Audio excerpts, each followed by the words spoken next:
Mis amigos de las redes sociales, hoy es domingo, día de compartir palabra y lo vamos a hacer con mucho gusto. Hoy vamos a hablar de un tema muy importante que me han estado preguntando en las redes sociales. ¿Quién escribió el Evangelio de San Juan? Ese portento de evangelio, ¿no? Impresionante obra. Y bueno, aquí en los Hechos de los Apóstoles 8:14 dice: al enterarse los apóstoles que estaban en Jerusalén de que Samaria había aceptado la palabra de Dios, les enviaron a Pedro y a Juan. Entonces, este primer discípulo era el líder de esa comunidad, de la comunidad juanina. Empezó esta magnífica obra, esta gran obra, donde precisamente se vislumbra un evangelio muy peculiar que no comparte con los demás evangelios. Los demás evangelios se les conocen como los sinópticos, al de Marcos, al de Lucas y al de Mateo, porque ellos sí comparten milagros, comparten vivencias, comparten pasajes, por eso son sinópticos, son muy parecidos, aunque por supuesto ya todos sabemos que son diferentes, porque uno escribe para los cristianos provenientes del paganismo en Roma, Marcos, los cristianos provenientes del judaísmo en Mateo, y pues los de Lucas son cristianos provenientes de la gentilidad. Y por supuesto, como va para esas diferentes comunidades, pues son completamente diferentes, aunque sean sinópticos, Pero aquí el de Juan tiene esa peculiaridad de que él no comparte, fíjense, no comparte nada, como si fuera otro discípulo de Jesús que no tiene nada que ver. Y fíjense cómo sí tenía mucho que ver, porque este primer discípulo se suponía que era el líder de esa comunidad juanina. Escribe y todo lo centra en Jerusalén. Todo el Evangelio de San Juan sucede en Jerusalén, la mayoría, a excepción del capítulo 6, que está hasta mal insertado ahí, ¿verdad? Y alrededor de las fiestas,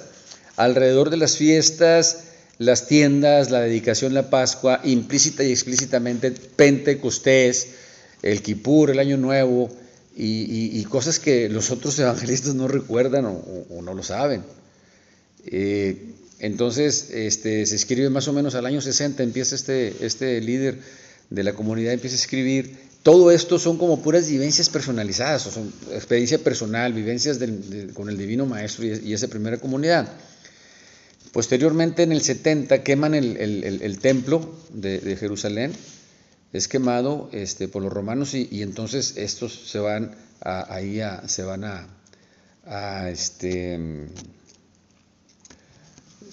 Éfeso. Ahí empieza el segundo escritor, el segundo agiógrafo sagrado, empieza a escribir, a continuar la obra, y por eso vemos en el Evangelio ciertos detalles importantes, ¿no? Por ejemplo, que contrastan, o sea, que son ambiguos, no, como que uno no le entiende, ¿no? Se queda uno pasmado. Dice: la vida eterna ya está presente en Juan 5, 24 al 25. Y luego en el 5, 29 dice que vendrá en el futuro. Entonces, o ya está presente o vendrá en el futuro. Luego, la resurrección de los muertos ya ha ocurrido en el 5, 24. Y luego en el 6, 40 dice que sucederá más adelante. Para tener una vida eterna, basta con creer en Jesucristo, 5:24, y en el 5:29 que hay que hacer buenas obras. En el 6:53, el famoso 6 que está mal insertado ahí, Jesús da la vida, y luego en el 6:53 la Eucaristía da la vida. La fe en Jesús hace vivir para siempre, en el 6:40. Y más adelante hace vivir para siempre.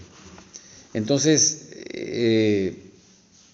pues ya después de eso muere este discípulo y empieza el tercer agiógrafo sagrado, introduciendo la figura del discípulo amado. ¿Se acuerdan?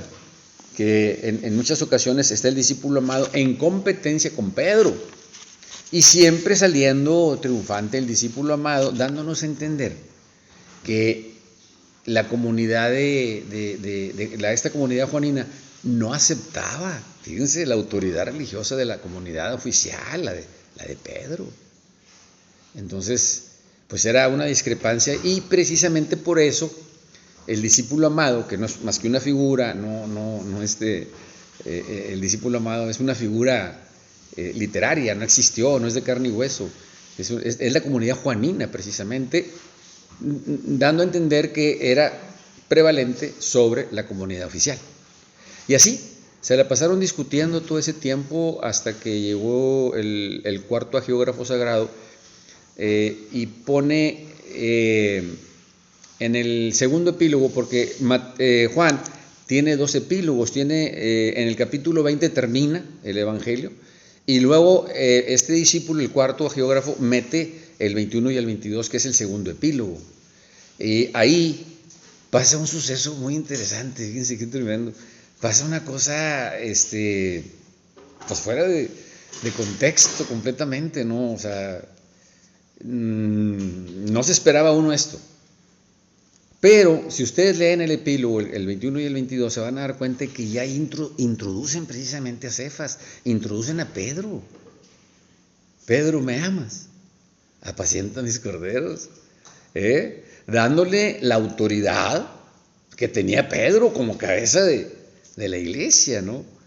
Entonces, qué interesante, ¿no? Que luego, al final del tiempo, o sea, con el tiempo más bien dicho, esta comunidad fue creciendo, porque pues ya todos sabemos que el Evangelio de San Juan es un portento, es una obra maravillosa de Evangelio, ¿no? Con unos tintes gnósticos, porque era una comunidad gnóstica tremenda, una sabiduría y un conocimiento verdaderamente envidiables, ¿no?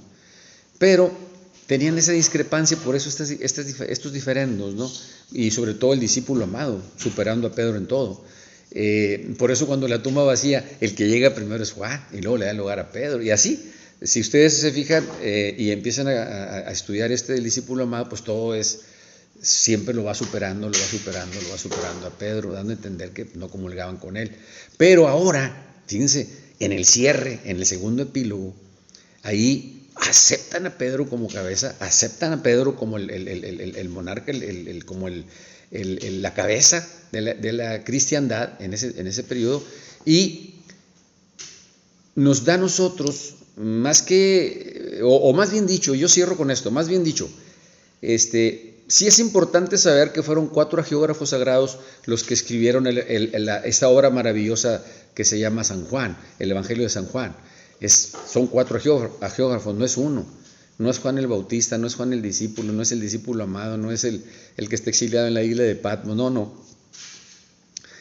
Acuérdense que los escritores escribían bajo seudónimos, y este es un seudónimo, Juan, es un seudónimo que luego después fueron los discípulos, los miembros de la misma comunidad, fueron tomando, retomando, modificando, hasta que llega el cuarto y concluye con esta discrepancia acre que los mantenía divididas las comunidades cristianas. ¿No les suena a ustedes algo parecido a los cristianos del siglo XXI?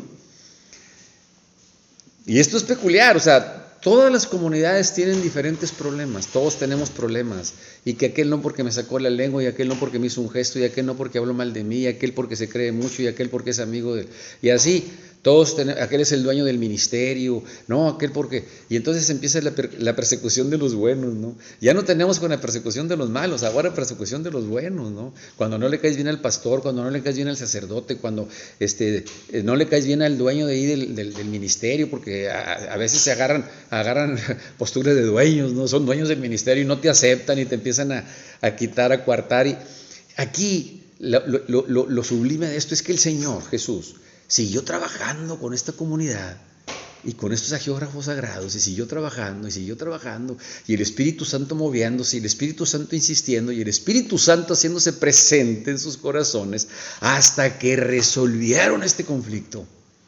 Y finalmente queda plasmada en esta magnífica obra, en el segundo epílogo, donde aceptan a Pedro como cabeza. Y se dirimen todas esas diferencias gracias al Espíritu Santo, que siempre está presente en las comunidades, pero que a veces uno no le da chance de que se haga presente o de que se manifieste. Entonces, pues eso es una enseñanza muy sublime, muy hermosa, que siempre que haya diferendos, porque los va a haber, siempre que haya diferencias entre comunidades o con sacerdotes o con pastores o con ministros o con evangelistas o con las diferencias que sean, siempre deberemos de tener nosotros en la conciencia que el Espíritu Santo siempre está redarguyendo nuestros corazones y que tarde que temprano, poniendo de nuestra parte, el Señor Jesús siempre está de nuestro lado para dirimir esas diferencias. Hasta aquí la enseñanza, nos vemos la semana que entra.